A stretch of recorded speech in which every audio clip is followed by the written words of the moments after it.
Imagine being tasked with managing the longest continuous recreational trail in the world, right? Yeah. Okay. And then you discover that nearly 5,000 kilometers of it isn't even land. Right. It's just water. Yeah, it's Yep. water. You're plotting this continuous route, and suddenly your nice dirt path just vanishes into the Mackenzie River. Which is quite the pivot. Totally. You have to account for this massive shift in logistics where your hikers suddenly, require a canoe. So how exactly do you govern an infrastructure project where the physical medium literally keeps changing under your feet? Well, you really have to shatter the traditional paradigm of centralized infrastructure because you're no longer managing a static asset. Right. You're managing a geographical concept. And the jurisdictional overlap alone, I mean, moving from municipal parkland to federal waterways to provincial highways, Yeah. it creates this operational matrix that is just incredibly difficult to standardize. And that operational matrix is exactly our focus today. Welcome to another in-depth look brought to you by the Mike is Outside Research Review. Thanks for having me. Today, we are deep diving into a 2022 Elsevier paper about the Trans-Canada Trail, which we'll just refer to as the TCT for short. Yeah, that's easier. And the scale of the TCT is, well, it's critical to establish right up front for the listener. Sure. We are talking about 27,446 kilometers of trail. It's massive. It intersects roughly 1,000 municipalities, connects over 15,000 communities, and stretches across the Atlantic, Pacific, and Arctic coasts. Which is wild. And while the TCT is often romanticized as this beautiful patriotic gift to Canadians and it is a marvel for hikers, our mission for this deep dive is to look at the unromantic reality. Behind-the-scenes reality. Exactly. We want to know what this massive project actually means for the professionals working in the outdoor recreation sector. If you are a land manager, an urban planner, or a policy director listening to this, you know that governing a continental-scale entity requires, well, brutal compromise. Oh, absolutely brutal. So how do you categorize, fund, and police a network that refuses to be just one thing? Well, to even begin answering that, sector professionals first need a system to even understand what they're looking at, right? Right. Because you can't apply a one-size-fits-all management strategy to, say, a paved bike path in downtown Toronto and a rugged portage route in the Northwest Territories. Yeah, those are two completely different worlds. Exactly. So the paper introduces this framework known as the Nature Continuum typology. And it's not just a descriptive list. Okay. It's a functional tool that managers use to map out relationships between the physical environment, the surface type of the trail, and the intensity of the human activity occurring on it. Okay, let's unpack this, because looking at the source, this continuum operates on a sliding scale across three different axes, right? Precisely. So the first axis is the environment itself. Mm. A trail section is categorized on a gradient from highly modified urban centers through suburban, rural, quasi-wilderness, and all the way to pristine wilderness. Got it. Then the second axis is the physical trail surface. So this ranges from paved to gravel to mixed, natural, and finally waterways. And wait, here's where I have to point out a crazy detail from the data. Yeah. 17.2% of the trail is entirely water. Yeah, it's a huge portion. I mean, it's like managing a national highway system Right. where suddenly the cars turn into canoes. How do professionals even plan for things like the 1,000-kilometer Lake Superior Water Trail? It's incredibly complex. And that brings us to the third axis, which is user behavior. This is categorized by intensity. Okay. You have appreciative activities like birdwalking or walking, then active pursuits like cycling, and finally adventurous activities, which are your high-impact uses like snowmobiling or backcountry paddling. So looking at this matrix, what strikes me is how this completely redefines risk assessment for the managers. Oh, entirely. Like, if I'm an infrastructure manager, my liability profile on an urban paved appreciative segment is, basically limited to a jogger tripping over a tree root. Yeah, scraped knee. Right. But if my data shows a segment is quasi-wilderness, mixed surface with adventurous activity, say, ATVs sharing a logging road with mountain bikers. Yeah, your risk profile just skyrocketed. Exactly. You're suddenly looking at high-speed collisions and complex wilderness extractions. So this continuum seems essential for figuring out where to put your resources. It dictates where every dollar goes and how you plan your emergency responses. But what makes this data so valuable for the professionals is that it completely throws out our assumptions. How so? Well, you might assume that a wilderness environment strictly correlates with a natural surface and appreciative activity. Sure, that makes sense intuitively. But the researchers found a massive contradiction. 57% of the entire TCT network is classified simply as mixed surface. Meaning over half the trail lacks a uniform, dedicated surface type. Exactly. Yeah. Managers aren't dealing with a monolith here. The paper points out that significant stretches of the trail located in remote, designated wilderness areas actually feature paved sections. Wait, really? Pavement in the wilderness? Yeah, it doesn't follow a neat degradation from urban pavement to wilderness dirt. As a manager, you are governing a constantly shifting gradient of human modification. So you might secure a federal grant intended for wilderness conservation, but the reality on the ground dictates you have to use those funds for asphalt repair.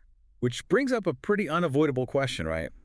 Why is there so much asphalt in the wilderness to begin with? That is the million-dollar question. And the paper points to this massive top-down political mandate that basically forced local planners into a corner. Yeah.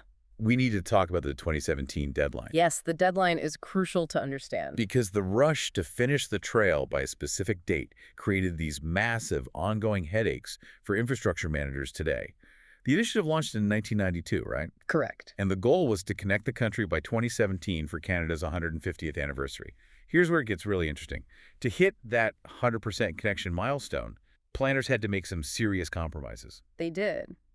When you tie an infrastructure project to a national patriotic milestone, the political capital hinges entirely on achieving that 100% completion. On time, no matter what. Exactly. So the reality for today's sector professionals is that the TCT currently includes over 3,000 kilometers of paved roads. Paved roads, like actual roads with cars. Active motorized roadways.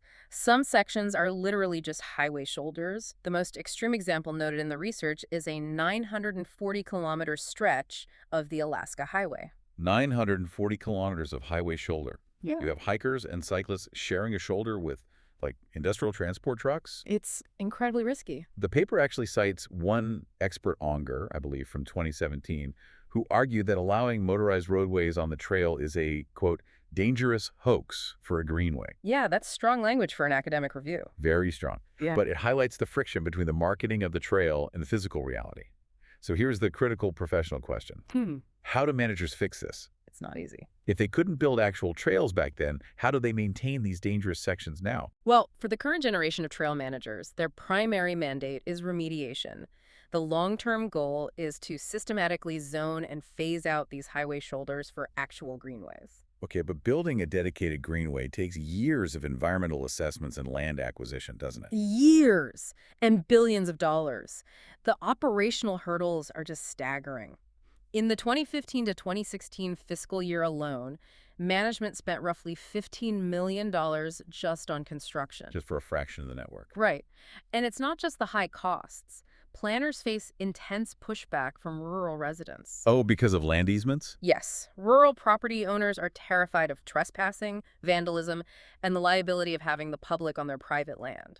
Which makes sense from their perspective. It does, but it completely bottlenecks the planners. And even if you secure the land, you have the impossibility of finding local volunteer maintenance crews in uninhabited wilderness areas. Right. You can't rely on a local steward group to clear a fallen tree if the nearest municipality is like a 4-hour drive away. Exactly. So management is forced to pivot because upgrading the physical infrastructure is only half the battle. Right. The most unpredictable variable for these professionals is actually the people using the trail. Oh, for sure. Which brings us back to that 57% of the trail categorized as mixed use. Yes. It's like trying to put a silent meditation retreat and a go-kart track in the exact same facility, right? That's a great analogy. You have these appreciative walkers mixing with adventurous snowmobilers. So what does this all mean? Do managers just segregate everyone? Well, traditional urban planning would dictate zoning, right? You just segregate the conflicting uses. Yeah. But zoning for single use on this scale is both economically impossible and highly unpopular in Canada. Oh, really? Yeah, the cultural ethos there heavily favors shared multi-use resources. Therefore, professionals have to govern through behavioral management instead of physical barriers. Behavioral management. So engineering compliance. Exactly. The researchers highlight the Trails Code of Ethics as a prime example of this. It was developed by Trails BC. All right, it's an acronym. Let's see. Treat others with courtesy, respect signage, avoid environmental damage, inform yourself, leave wildlife alone, stay on the trail. That's the one. But, I mean, how does an acronym actually govern behavior when there's no park ranger around to enforce it? It acts as a standardized social contract. When management consistently pushes this universal code through signage and community outreach, they're establishing a baseline expectation. It's basically open source policing. That's a fantastic way to frame it. Because they can't physically monitor 27,000 kilometers, they inject this algorithm, the Trails code, into the user base. They rely on peer-to-peer friction to enforce the rules, kind of like an online platform. Exactly, and the data shows it works over time. But user conflict is just one layer. Stakeholder management is another massive professional imperative. Right, because managing this means your stakeholders aren't just the people riding bikes on it. No, not at all. You're dealing with deep structural relationships. Trail management has had to evolve significantly to include indigenous partnerships. Which the paper spends a lot of time exploring. It's critical. The TCT doesn't exist in a vacuum. It sits almost entirely on traditional First Nation, Inuit, and Metis territories. Right. So management established an Indigenous Advisory Committee to actually co-manage the trails, moving way beyond just land acknowledgements into real leadership. That is fascinating, especially thinking about that Mackenzie River route we mentioned. That's a historic fur trading route. If you're a planner there, your job requires a completely different cultural competency than paving a path in a suburb. You're not just an infrastructure manager anymore. You are a diplomat. Right. And your success depends entirely on listening to your user base and local stewards. Which brings up the brand identity saga the researchers detailed. Oh, the naming saga. Yeah. This is a masterclass in what happens when top-down management ignores stakeholders. It really is. In 2016, right before that big deadline, they rebranded the whole thing to the Great Trail. Right. The idea was to create a catchy brand to boost international tourism, like the Great Barrier Reef. But the local partners hated it. They despised it. Because in 2021, they had to revert it back to the Trans-Canada Trail. The stakeholders felt completely alienated and demanded their uniquely Canadian identity back. It just proves you can't force corporate marketing onto a grassroots network. Exactly. A decentralized trail is governed by consent, not corporate decree. So, synthesizing everything we've pulled from this analysis, Yeah. the TCT isn't just a completed gift to Canadians. Far from it. For the professionals in the sector, it is a living, breathing operational challenge. It requires constant funding, infrastructure transitions, and behavioral policing. All right. And all of this is done to cure what the paper calls society's nature deficit disorder. Yes, the societal return on investment in public health is massive. But that leaves us with a really provocative final thought to mull over. It does, because the paper defines wilderness by its lack of human modification, right? Right. So if the ultimate goal of the Trans-Canada Trail is to connect people with pristine nature for their mental health, does paving a highway shoulder just to achieve a continuous line on a map actually defeat the psychological purpose of the trail itself? Are we engineering the wildness right out of the wilderness just to say the path never ends? It's a profound tension, something to think about the next time you're out there. Thanks for joining us on this deep dive, and until next time, keep looking at the systems behind the scenery.